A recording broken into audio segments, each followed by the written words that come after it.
Welcome to Badger State Ball, the official podcast of Prep Baseball Wisconsin. We're thrilled to be joining you guys for a third episode and a big one, 2025 rankings update. Last week we had guys coming back from Vegas or still in Vegas. Josh Fields, you're at another unknown location. You're a grinder. You're showing up from all corners of the earth. Yeah, it's opening deer hunting season in Wisconsin, so I'm up in Eau Claire in a bunkhouse over in the woods. And as if there wasn't already enough Josh Fields fans in the state of Wisconsin, especially around talking about the state of baseball in the state. And now he just added some more, right? The fact that he is a hunter and is going to get a massive buck this weekend. Yeah, this is the least I grew up in like the Illinois, Chicagoland area, so like this was an eye opener moving here, just like the culture around it. Like there's kids taking days off of school. My wife works in school. I just didn't. It was an eye opener. Didn't expect it. Yeah, Josh Fields was always a big school guy. I don't think he would have ever missed school for that, right? That's true. Big school guy. But anyways, we've got a lot of rankings talk to get to, so I don't want to delay us too much. And I think the talent especially is right at the top. There are a lot of right-handed pitchers. Josh, you wrote an article about right-handed pitching that we highlighted last week, and that was evident in the rankings right away. Peter Kussow at the top of the rankings, number 1. He's a Louisville commit. He's from Arrowhead. So, Josh, because you just wrote the article, I'll start with you. Why was Peter Kussow ranked number 1? He wasn't number 1 previously, but then he had a very good year. So what all led into that in that number 1 ranking? Yeah, so Peter Kussow. Internally, we've been saying Peter Kussow might be the best pro prospect in the state in the class of 2025 for the last couple of years. I mean, it's a 6'5" durable frame with some pretty advanced stuff. It's a fastball up to 93, 94 that he throws it throughout the zone, and it's one of the better breaking balls, dare I say, in the country. In that article that you mentioned, I had found out that is near identical in velo and shape to Clark Schmidt's knuckle curve. So just the ingredients on, being the top pro prospect and having a full season's worth of innings where he was utterly dominant, really, just ultimately sealed the deal of him moving to 1. Yeah, and when Josh kind of refers to like us being really high on Kussow internally for years now, it was kind of like it had taken a little while for him to sort of get to this point, which is extremely natural, like typical. Like there's a lot of things going on with players this age. Like it's just kind of a roller coaster. It's not a straight line to number 1 or their very best version of themselves is. Like last year, for example, he just had, I think just a couple, like nothing major, but just nagging injuries that like prevented him from pitching like just like a full like start to finish 2023. When in 2024, he kind of erased any of those concerns, pretty much pitched throughout, I believe. Had a great spring, great summer, saw him in the fall, was terrific again there. And for sure, I don't think it's an exaggeration to say that the breaking ball is like that good on a national level. I think back to like when I first started in Wisconsin, the first class that I really saw was kind of pre-lips class. Very different pitchers, kind of pre-lip, left-handed pitcher, but he threw like a 3,000 RPM slider. It was disgusting. Different metrically than Kussow's, but just in terms of just wipeout stuff, like it is in that tier for me of like just how good it can be and how many bats it projects to miss at the next level. Yeah, and with Peter, what has been really impressive is the fact that when we first saw him really pop, I mean, we ranked him high, right? I mean, he was ranked 10 in the initial ranking a couple of years ago, and the fact that sometimes these kids who maybe are a little bit earlier to develop physically, and all of a sudden they have the velocity at a younger age, and then we do rank them at that higher number just initially. I mean, you've seen that play out as an example in other classes in the past, where all of a sudden then maybe they don't take that next step. Maybe they don't continue to get better and continue to, physically he is a specimen, right? So he's 6'5", and with just tons of room to develop. But he continued to develop physically, but then also just the arsenal and the fact that this kid has continued to work hard and continued to improve with the velocity, and then obviously with that nasty major league quality type of a breaking ball that he does possess. It's just continued to get better, and so you don't see that all that often, and he has continued to get better, and so that's why we do have him slotted at that number 1 slot at this point. And yeah, I do think at this point he is probably considered the best pro prospect in the state as we sit here in the fall of the senior class for these kids. Yeah, Vinny, former pro scout, so obviously he knows what it takes to be a pro guy and played pro ball for many years. And then Josh running some of the metrics on the breaking balls that we didn't really have access to even 4 or 5 years ago. So it's cool to see, in my opinion, it's cool to see now how some of the prep players stack up to some of the major leaguers in terms of pitch profiles. And 2 other guys that are near the top of our list, Ethan Bauerschmidt and Auden Pankinen. Josh, I'll start with you again because you're the one who wrote the article with the research on the pitch types and how they stack up to pro guys. Do you think Bauerschmidt and Pankinen are also pro guys? We talked about Kussow being maybe the best pro prospect in this class. Are they also pro prospects? They very well could be.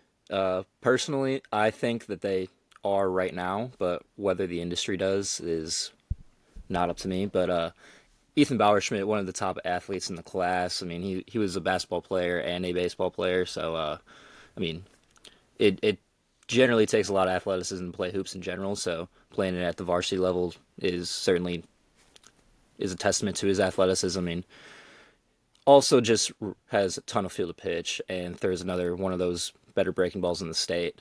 But Bauerschmidt is also learning how to manipulate and kind of make 2 breaking balls out of those. So he's adding to his arsenal and trying to develop himself into a pro prospect heading into the spring of his senior year. Pankinen was a standout on the senior future games when he threw.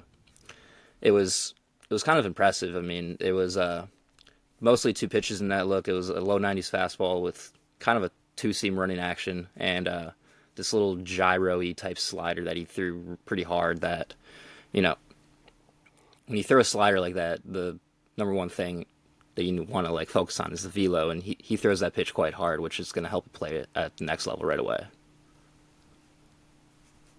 Yeah, I'll jump in on both these guys. So Bauerschmidt for me, just what's impressive, it definitely check out that article that Josh wrote and Andy wrote, because it is very, very impressive the way that they broke down just the individual pitch types. Specifically with Bauerschmidt, the fact that he does throw such a nasty 2-seam running fastball, and the fact that he is a little bit of a shorter strider with his delivery, you see that a lot with guys that throw a great sinker. And I think that this could develop into a great sinking, running fastball as he gets to that next level because of that short stride, the ability just to get through the baseball with such a quick arm. I mean, you talk about a twitchy athlete on the mound, and that's Ethan Bauerschmidt to a T. There's a lot of those guys in the state, especially in this right-handed pitching group that Josh and Andy highlighted. But with Bauerschmidt, I mean, it really does stand out, the fact that he is so twitchy, such a quick arm. That delivery is definitely is getting a lot smoother as he continues to get experience on the mound. It was up to, there was reports in the mid-90s this fall. And so just he continues to get better, and just the fact that running 2-seamer is such a weapon for him, and then the slider to go with it. So, I mean, it's certainly a guy that is going to have a lot of success with that arsenal at the next level. And then with Pankinen, I was blown away a little bit as to what I saw on the mound at the Senior Future Games at Lake Point in July. The ability to repeat that delivery, very twitchy, very athletic getting through the baseball, and then the touch and feel that he had to go with it, the pitchability that he had to go with it, very impressive look from him. We talked about it last time, but, I mean, he has a chance both those guys for sure have a chance to get drafted and to draw a lot of interest from pro scouts. Yeah, Pankinen wasn't on the future game roster a couple of years ago, but then he had a big breakout. Andy, what was the reason behind his exclusion, and then what led into this big breakout in 2024? Yeah, he absolutely would have been on last year's the 2023 Future Games team that we brought down to Georgia. It was just a poorly timed injury that I don't think cost him too much time in 2023 in general. It just happened to fall right around the date of the Future Games, so wasn't able to make it down last year.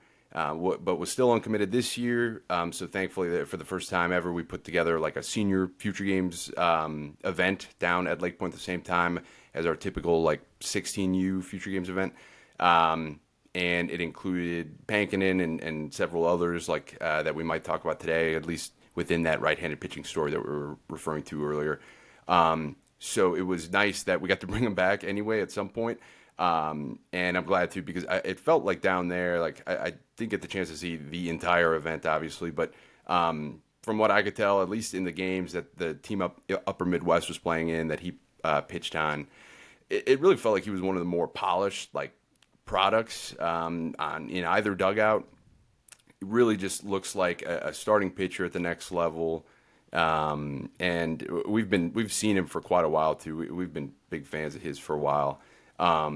But it just kind of reminds me too of like, I think there's always some caution from like the pro scouting community about like the prep right-handed pitcher. So we try to like kind of like Vinny referred to it a little bit earlier too when we were talking about Kussow, is like there's this sort of natural like hesitation within the rankings of like just being a little bit more cautious about the guys who might bloom early. Like there's some like, physical reasons why like that might be. Maybe that doesn't necessarily mean they're the very best if they're throwing the hardest.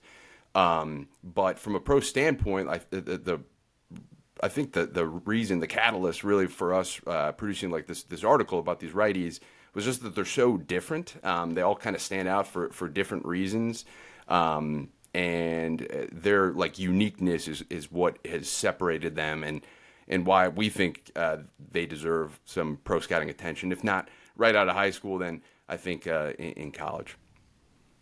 Yeah, what you real quick on that, just what you do find, and I know you guys can all attest to this, and we have mentioned it in the past too, with just where scouting in the draft and how the draft process works for a lot of teams is right now is, necessarily teams would necessarily just kind of maybe shy away from committing too many dollars or too high of a draft pick to some of these right-handed high school arms, because again, it is theoretically and historically it's one of the harder demographics for a player to stay healthy and then make it to the major leagues and help impact a major league ball club. But lately, with how it has been working, with how teams are saving money in the draft, they're waiting to take some of these guys in trying to get these kids to commit to a certain dollar figure so that they can take them later on in the draft. And so it would not surprise me, and I know, Josh, you do agree with this, it would not surprise me if we see a handful of these kids go later on, day 2 or day 3 of the draft in July. Yeah, even with those considerations of the hesitancy around right-handed pitching in the draft, we still have Peter Kussow at 1, and then Ethan Bauerschmidt at 4. Cooper Jesperson, who we've talked about a lot in the first couple episodes, he's at number 5, and Auden Pankinen at number 6. So 4 of the top 6, and then Carter Kutz, even, who's a two-way, we have him at number 2. Wanted to spend a little bit of time on Kutz. He's a Hartford guy, Nebraska commit. Do we see Kutz as a two-way guy? Is he more of a bat, more of an arm? Could he do both at the next level? What do you guys think? I've been on record multiple times throughout the year, saying I'm never going to be out on that bat, and I think it's going to be able to stick at third. But I will say that the arm talent on the mound is real, but with the strides that he's made offensively and defensively throughout the year, I think he can stay at third at the next level. I do love the conviction from you, Josh, and that's why you're a great scout. Because that's what it takes to be a great scout, is to have that conviction in a player, and you have that with Carter Kutz. I'm with you. I mean, this kid's bat has continued to just show up, right? I mean, we debuted him at 1 at the initial rankings, and he hasn't dropped below 2, and he is going to land here at 2 again in this latest update. But yeah, I mean, it's an athletic kid. He can do multiple things. He's got the tools to do multiple things: third base, left field, first base, wherever it does end up on the field. I do think the bat is going to play as well. There is arm talent as well here, so we'll see what ends up happening with Carter Kutz when he does commit to Nebraska, and there's going to be some pro interest with him as well. So we'll see what happens with Carter Kutz at that next level. Yeah, that he's hit forever. Like that's just been him. And if you want to talk about like value and stuff as it relates to the draft or whatever, like we just talked about. Like David said, 4 of our top 6 are right-handed pitchers, and Kutz is like the lone, like that's a really, really good hitter in that group. And it's just that's how kind of like rare. Like I think when you see that, like that's why he's been at the top or near the top this entire time. We've had these rankings for this class, and it's just like kind of a consistency. He hits for average, hits for power, and that's kind of growing too. And there's reason to think that he's going to continue to hit for a little bit more power as he continues to develop and in college or pro ball. So I think that kind of underscores like, all right, why the pro guys might take a little bit of caution on these high school pitchers. It's like they're going to take more stabs at maybe someone like a Carter Kutz who has proven a track record of hitting, and that'll get you to the majors one day too. Yeah, for sure. And we always mention the makeup. This kid's got makeup off the charts as well. So you talk to this kid for 5 seconds and you realize what he's all about. Just a high character kid that just really wants to continue to get better and get to his ceiling, which, you just bet on kids like that. You bet on kids like Carter Kutz. Yeah, we right now we have Ryan Brennicky at number 3. He just decommitted from South Carolina recently, and so we had Kussow at 1 and Kutz at 2. Is this a case, Josh? I'll ask you or Andy, since you guys were instrumental in the rankings, as was Vinny. But I know we were talking about this a little bit beforehand. Is this a case where Brennicky dropped, or more so where Kussow and Kutz had big years and they rose above Brennicky? I'll just say, within our top 3, internally the stock is up on each prospect individually, but in terms of like how they fell in the rankings, it was micro thin, razor thin with these guys. I wouldn't say they're necessarily better, like prospect wise. I'd say maybe they're Kussow or Kutz does something different that we value a little more. Yeah, it's real, and this class in particular, I think, like at the top, like some of the other classes going in, we referenced this inside like the article that we put together, but or maybe this was actually within the ranking story itself. But we at the top, it's tough. In years past, there had been some players who were like genuine candidates to be like a day 1 pick, and they've kind of like proven themselves to be in that tier. There might not be that tier of player just yet right now if the draft were to happen tomorrow or something. Which is to say that like there are like 5-ish guys, like the top 5 or so, that have like a totally reasonable like case to be made for them to be like the number 1 player in the state. So sometimes it's like that, like any given day, like, and the person you ask too. I'm sure if you asked a college coach who'd seen all these guys, or a different player, different person in our company, I think that order might be a little bit different. I do think it resembles something like our order, the top 5 itself, but that's just like these guys are neck and neck. Like I think like Field said, we think highly of each of these guys, especially the top 3. Like Brennicky is going to be really good. Even though like he chose to decommit, like, and he's testing the waters, and he has a ton of interest out there. Like, just kind of goes to show, like, he'll be just fine. The talent is awesome, and he'll potentially be number 1 again. Like it's that close. There's no reason to think he won't be. Yeah, let's just for clarity's sake, we love Ryan Brennicky. I mean, so he dropped from 1 to 3 just from the standpoint of, again, this tier of top players in the state of class of 2025. It is razor thin, just to reiterate that point. I mean, we could also look back in about to Andy's point, there isn't a J.D. Dix in this class where he's going to get $2 million or whatever and get drafted 34th overall in this draft. However, we could look back in 4 years and say, wow, that 2025 class was actually the best class we had in the last decade. So, I mean, these guys can all pop. All of them have tons of upside and potential. Ryan Brennecke is one of those guys. We love what Ryan Brennecke does. Talk about a polished left-handed arm. Those guys are pretty rare, and that's what Ryan Brennecke is. So he's at 3, but it's not an indictment on the fact that, we don't like him any less. I mean, this kid can pitch. He can pitch from the left side. He's got multiple pitches, 3 pitches for strikes. He's got a deceptive fastball from a deceptive release height. So he's going to be just fine at the next level. He moves from 1 to 3, but we definitely like Ryan Brennecke, love Ryan Brennecke, and to Andy's point, he could end up back at number 1 when all's said and done. Yeah, he's a lefty up to 93 with a 3-pitch mix in high school. I feel like that's a pretty good combination. Yeah, if you're looking ahead at right, David. Like, what is that? That sounds crazy. I remember Steve was like, "Is there really someone better than Ryan Brennecke?" And we're like, "I don't know." It's just crazy. It from even 5 years ago or something. It's just wild how much things have changed. Like, yeah. Yeah, and if you look down the rankings, we mentioned the right-handed pitching. You go through that 9 to 20 range, 10 to 20 range. There are a lot of right-handed pitchers there. But in front of some of those right-handed pitchers, we've got 2 shortstops, Jack Lutz and Preston Youcher. They're guys that when I've seen them, I've been very impressed by them. I think one of the questions you ask with a shortstop is, will he be able to stick there defensively at the next level? Vinny, we'll start with you. Do you think that Lutz and Youcher are both guys that could stick at shortstop and be Division I caliber shortstops defensively? Yeah, I do. I mean, both of these guys, that's their as much as you do like the bat and their hand speed and the ability to barrel up the baseball. Lutz from the left side, Youcher from the right.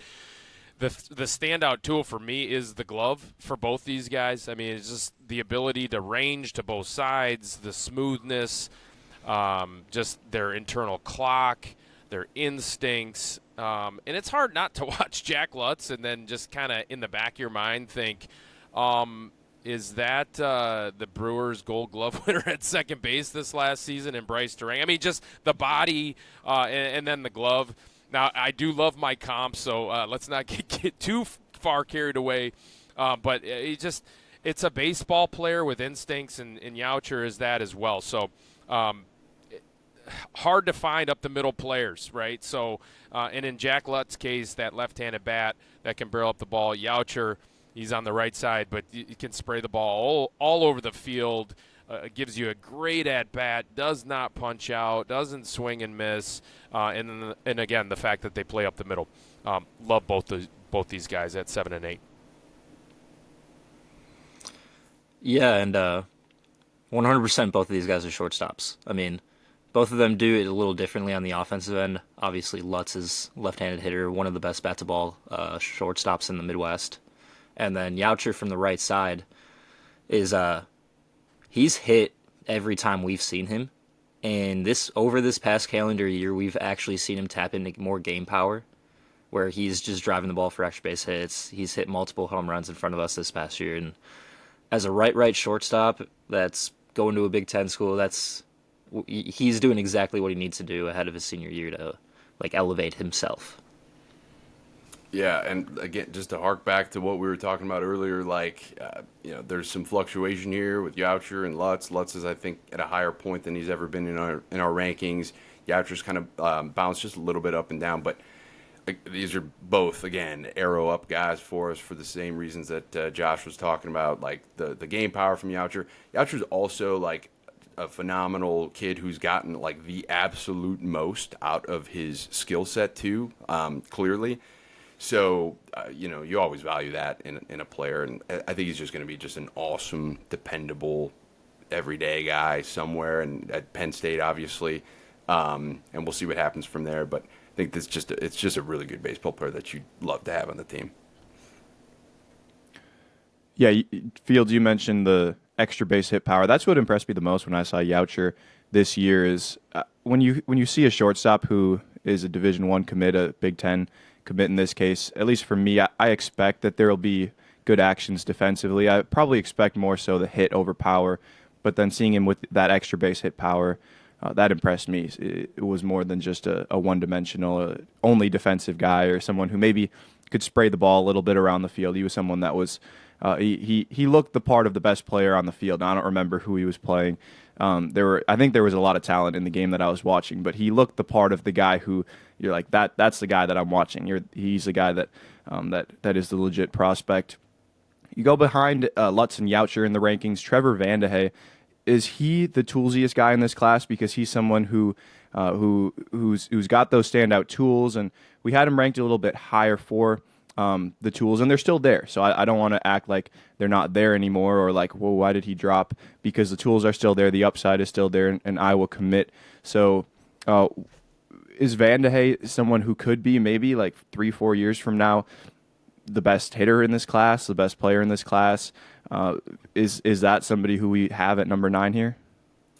Yeah, I think so. I mean, it's totally within the realm of possibility that he's the top guy to come out of here. Now, like there are more, maybe the range of outcomes could be a little bit more different, like wider than some of these other prospects that we've referred to, just because they've consistency, I think, with this class, with the first 8 guys that we've talked about, like that's pretty evident. Like they've kind of done it game in, game out. Vande Hey, he's just a little bit more raw, and that's fine. And that makes sense, too, when you talk about like just how explosive his tools are. It takes a little bit more time, effort to rein those things in. But the bright side is he is a freak of nature. He has the most bat speed. He has the most bat strength, raw bat strength. He flies. He can really run. He's got a huge arm.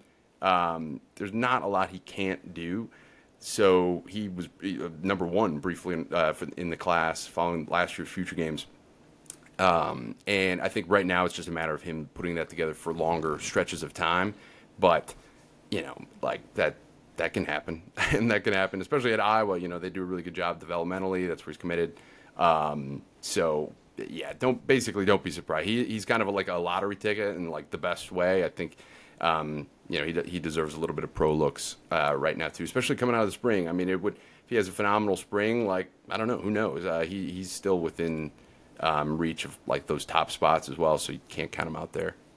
Yeah, I mean, 106 mile per hour max exit velocity is nothing to sneeze at, and like you got to look more into just max exit velo. I mean, we all understand that, but when you see a number that high, you definitely have to turn your head and take notice. 405 feet max distance from an event as well. So, I mean, like the kid just absolutely destroys baseballs when he barrels them up. And the thing I love about Trevor Vande Hey, too, I actually love the swing. Okay, so when you see a swing like this where a guy really keeps the barrel on top of the baseball for a very long time, for me, a kid like that isn't going to lose the barrel very often. When I say lose the barrel, that barrel gets underneath and you have trouble with swing and miss. So I actually think this swing, even though it's not something perhaps that you would look at it and say, okay, that's the prettiest swing I've ever seen. It's not, but there's a lot of big leaguers with swings that aren't aesthetically, especially from the right-handed side, that aren't aesthetically as pleasing. Trevor Vande Hey's swing, he keeps that barrel above the ball, uses his hands exceptionally well, and again, he destroys baseballs. So I think the more that this kid develops, and like Andy said, the Iowa commit, the fact that he is going to a school that really does get the most out of their players, I think he's gonna be a guy that pops at the next level, and as Andy said, he could be the best player in this entire class when all's said and done, just because of the massive tools that he possesses. Yeah, he also stars on his football team as the starting quarterback for the last couple of years, and I believe each last couple falls they've made it pretty deep in the state. So he doesn't play fall ball, so like 2-sport athletes splitting his time, and once he gets off of the football field, who knows what type of jumps we could see from him.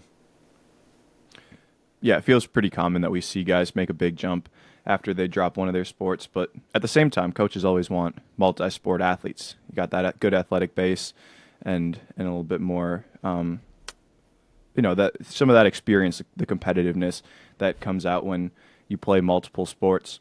Working down the rankings a little bit more, we've got two catchers, 11 and 14, Merrick Bolson and Tarek Verhage.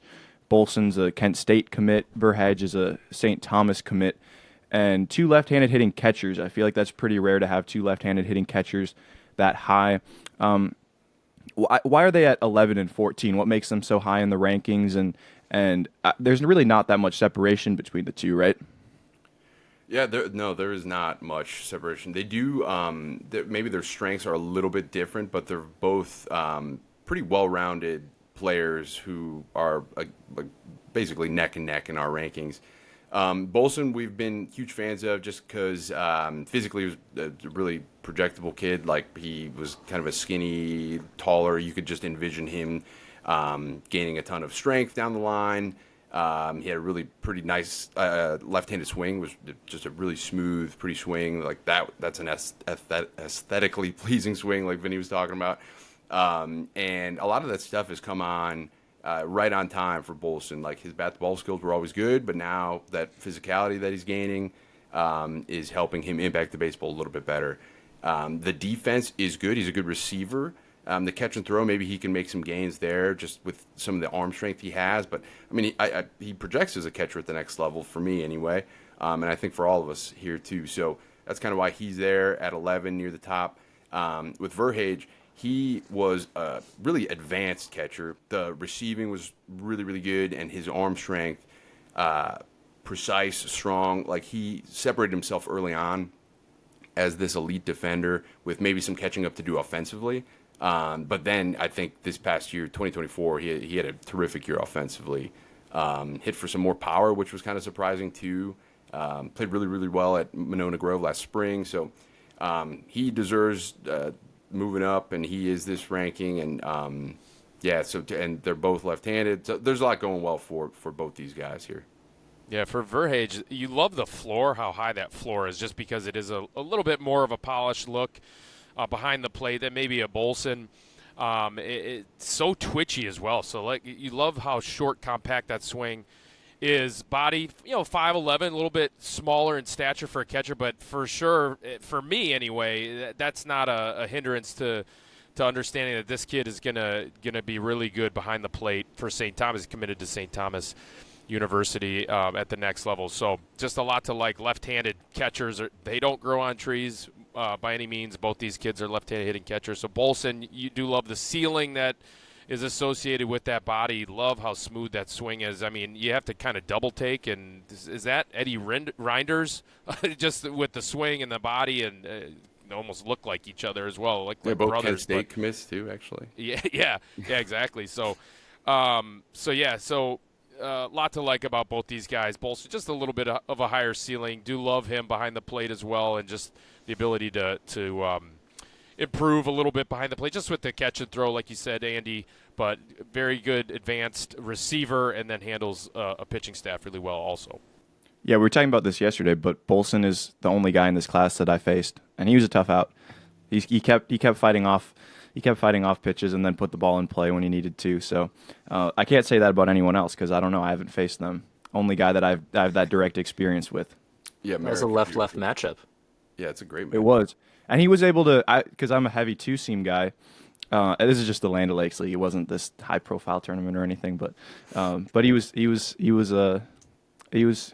fighting him off, and it was kind of I'm like, I don't know if I want to get him out because maybe it's a bad look for him. I want to, but I'll speak highly of him because obviously he put the ball in play. If I struck him out, I don't know, maybe we would have had to drop him in the rankings.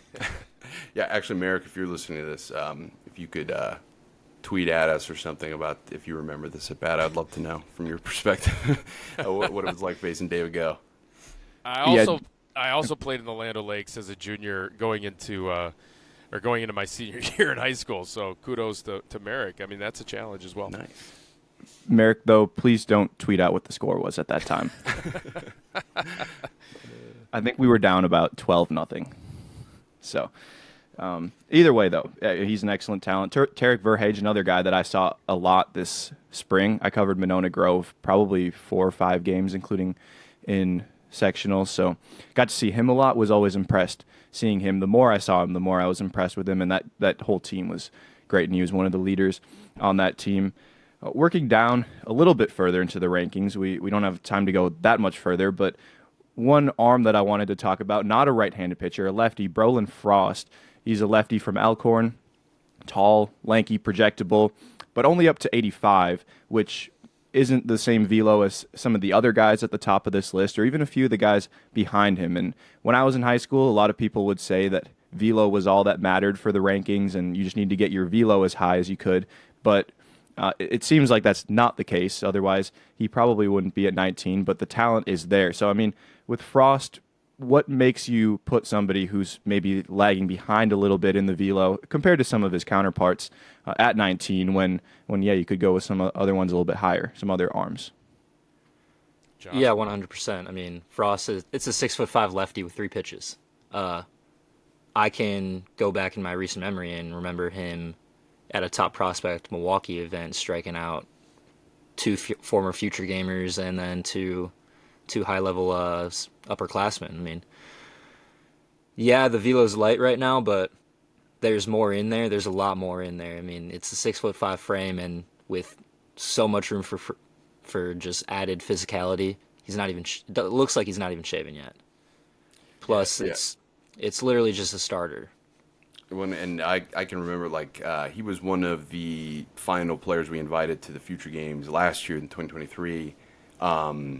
And it's always a tough call, but he had a lot going for him, like kind of a tiebreaker in a way. Like he's so projectable, left-handed, like things like you are told, like from college coaches, like that's what they look for.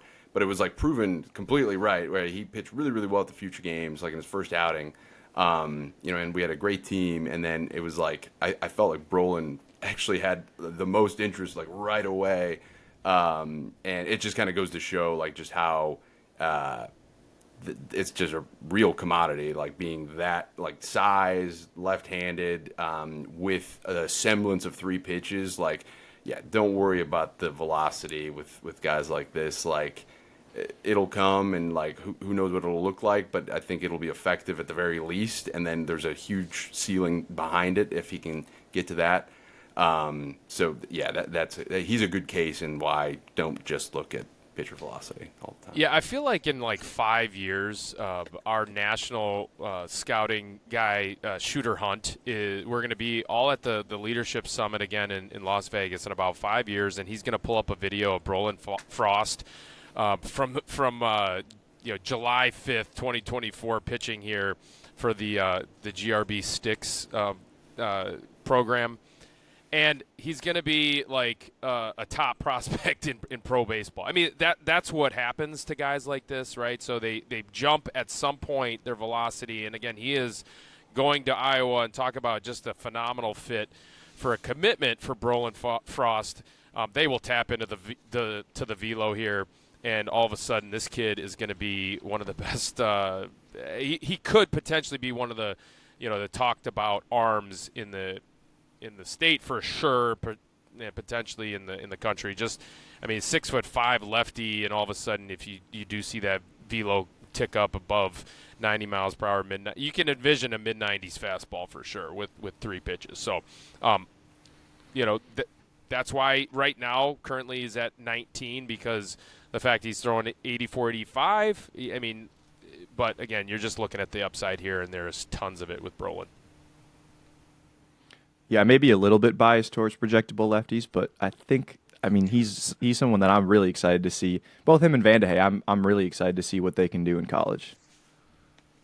Yeah, they're going to be really good like test cases to just like look back on, kind of learn from that, like how they get better, like what areas do maybe that college like in Iowa, what do they do, what do they emphasize in their own player development? Like, I think maybe it's a great future podcast episode, to be honest, is catching up with these guys in a year or two about the things that they've done to make themselves better once they reach campus. Yeah, Frost is our second-ranked left-handed pitcher behind Brenneke. Of course, the right-handed pitchers, we've talked about that a lot, but want to really lock in on that because I think that's a big story. It's a big trend where we're seeing a lot of good right-handed pitchers in this class. Sawyer Deering at number 10. We didn't really talk about him. Dylan Campo at number 12. Cam St. John at 13. Jackson Clayton at 16. Jack Roventini at 18. So not only are 4 of the top 6 players overall right-handed pitchers, but you go further down the list and they're right-handed pitchers all over. And that's even with Adam Urban reclassifying from this class to the 2024 class last year, a Minnesota commit. 2 big risers when you go a little bit further down the list. Big breakouts, Sam Heft and Rocco Conrad. They're both in the mid-30s. Heft is a Mount St. Mary's commit. Conrad is a Quincy commit. What fueled each of their big rises? Yeah, Fields and I were just talking about Rocco Conrad. Yeah, Fields, you want to chime in on that one? Yeah, Rocco Conrad is personally one of my picks to click for this upcoming spring season. It's a big fastball, and the splitter really tunnels off of the fastball. I mean, there's a lack of a present third pitch right now, but at the high school level, he's not going to need it. And the frame, it's a durable frame. It's another one of those pro 6'5" frames that's just pretty physical. So Yeah, Rocco Conrad is just Fields. Do you he's remember? picks click. Do you remember at one of my favorite moments of 2024 was probably when Rocco was pitching at the event we run at Sticks Academy, the West Milwaukee preseason ID, and this was back in February now, almost a year ago, where he threw, his fastball. I don't remember, he was up to 90, 91 or something, and then there was a mini crowd behind him, and he threw a splitter. And everybody was just talking about it. They were it got some oohs and ahs because they'd seen it before. The people standing behind him on the mound, and then he doesn't throw it consistently. Sometimes he'll spike one here and there. It's tough, but when it's in the zone, it's disgusting when it's in and around the zone. But seeing that crowd kind of gather behind him and talk about it was really, really fun actually. And then with Heft, he's a right-handed pitcher. He's also a shortstop. Is he someone who's a two-way at the next level? Maybe focus on pitching and the velo will tick up. What do we think there, Josh? The arm talent's real for Heft. We haven't seen him a lot personally in the Wisconsin staff because he plays for one of those national teams down in Georgia. So he's down traveling all summer. So checking in on him via connections with inside our company or just video scouting, but it looks like there's been a jump taken, which is what we've been waiting for. So the resulting move is Heft moving up a little bit. Yeah, he really impressed us at the Milwaukee preseason ID. That's the biggest event of the year that we've been running the last couple of seasons, or last couple of off seasons at the Mosh, and he was a standout arm for sure at that event. I mean, just the arm quickness and then the athleticism through the delivery, very, very impressive with multiple pitches for strikes and just the feel for the baseball. And so I remember seeing Sam a couple of summers ago when I first started with prep baseball at the Rock. He was pitching for Brew State at the time, and he was just the pitchability. You could see it, and you're just waiting for the velocity to pop, and it has, and it will continue to. It's a pretty impressive athletic frame that he has that he's going to add to as well. Yeah, there are a lot of other risers in these rankings. We just don't have time to talk about all of them, unfortunately. I wish we could probably spend 4 episodes on just the 2025 rankings. We were talking about that yesterday. We do have a few new commitments that we wanted to highlight. Calvin Hurchin and Jacob Hurchin, both to Bryant Stratton. Andrew Carlson, also Bryant Stratton. Braden Banyai to UWM, he's a 2026. Sam Callow to UW Platteville. And Sean Bogue Hoffman to UW Whitewater. I wish we could talk about all of them again. For time's sake, we can't. Braden Banyai, UWM commit. He's someone that's got an interesting profile in that 2026 class. Is that somewhere where we see it being a good fit, natural fit for him? Yeah, I think so. I mean, we didn't see him a ton this year, I think. But I mean, in years past, he reminds me of just it's just a really athletic, competitive. It's one of those guys that's very obviously the most competitive dude on the field. He, when a time is warranted, he'll stare down a dugout or what. Like, he is that type of guy. He was like two-waying. He was doing both at Madison Memorial, where he goes to high school, and for his travel organization. Basically, you can't take chances on guys like this. I guess, like the competitive guys who like raise, I think, that competitive level of your entire team, program, dugout.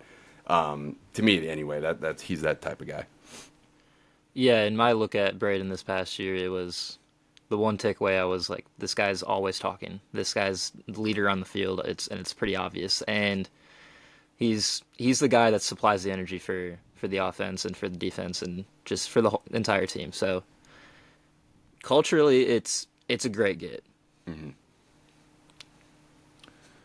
Yeah, and before we go, we have our recurring segment that we always finish with, the Rotino Report, highlighting an uncommitted player. And sticking with the 2025 theme, we have to highlight a 2025 uncommitted player. So, Vinny, who's today's player for the Rotino Report? Yeah, so today we're talking about Luke Hurlboss. I mean, what an impressive look that we saw from him from the Wisconsin State games in late summer in July. I mean, it was a fastball up to 88. You love where how dynamic that lower half is in the delivery, and then how effortless it is coming out of his hand with the upper body, and how quick that arm is. You look at a guy like Luke Weaver, again, not comping him to Luke Weaver, but just how he talked about how all of a sudden something clicked with him. He was in the minor leagues with the Yankees, and something clicked with him in terms of how he was going to get athletic and throw the ball a little bit more, and the feel was have it come out of his hand a little bit more like a position player. That's what you see a little bit from Luke here. It's just how it's just effortless and it just jumps out of his hand. You love that little lower half coil that he creates, and then again, it's just so dynamic, and the timing of that delivery. I absolutely love this delivery. He's only going to continue to get better. The touch and feel with the strikes, with the fastball up to 88. The fastball spin rate is up to 2,600 RPMs with a max IVB of 18.5 inches. I mean, that is an impressive riding fastball at the top of the zone, all over the zone, and the fact that he can get it to all quadrants of the zone is impressive. Also has a sharp little slider and a changeup to go with it. So Luke Hurlbus, currently uncommitted, probably not going to be for long, especially as some schools dig in a little bit on that video from the Wisconsin State games that he performed exceptionally well at. So Luke Hurlbus, uncommitted. He's currently the 57th ranked player in the state, but excited to see where he ends up. Yeah, there are 13 players in our top 60 who are still uncommitted. So if you're a college coach, college scout looking for players, there's still good ones available, and Hurlbus is one of them. So, and if you are 2025, don't be discouraged if you're one who's not committed yet. There's still opportunities yet. A lot of schools aren't done recruiting. Well, that's going to do it for today's rankings update and breaking down the 2025 class. Enjoyed doing so. A lot of good talent here. And if you want to hear more about the 2025 rankings update, go check out Josh Field's article up on our website, prepbaseballreport.com/Wisconsin. You can see all our stuff there. In addition to his article, you can also see an article on the rankings update if you want to get some more information about that. And there's a link straight to the rankings if you want to look through. We ranked, 225 players, I think, in this class. So there's a lot of talent. If there weren't 225 good players in the state, we wouldn't have ranked all of them, but there are. So there's a lot of talent here. Make sure to go check out more of that on our website. And thank you for listening. If you enjoyed it, leave a review on Apple, Spotify. Make sure to subscribe, or on YouTube, leave a comment, subscribe. We appreciate all the support that we can get. And as always, as we sign off, let's bring back Badger baseball.